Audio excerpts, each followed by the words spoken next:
Hello, I am Dr. Shenthil Prabhu, surgical gastroenterologist from Tiruppur Gastrocare.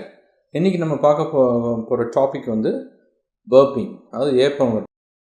Doctor, நான் நேற்று ஒரு விருந்துக்கு போயிருந்தேங்க, காரமாக இருந்தது, சாப்பிட்டேன், நைட்லேருந்து ஒரே ஏப்பமாக வந்துட்டு இருக்குங்க, நிற்கவே மாட்டேங்குது, இங்கே நெஞ்சில் எரிச்சலாகவும் இருக்குது, வயிறில் லைஸாக வலியும் இருக்குது அப்படின்னு சொல்லி மண்டே யூஸ்வலாக பேஷண்ட்ஸ் யூஸ் டு கம். சரிங்களா, இதுதான் ஏப்பம், பெல்ச்சிங் ஏப்பம்னு சொல்கிறது. இது யாருக்கு வருது, ஏன் வருது, எதனால் வருது, இது எப்படி நம்ம தவிர்க்க முடியும், எப்படி சரி செய்ய முடியும், அதை பற்றின ஒரு காணொளி தான் இது.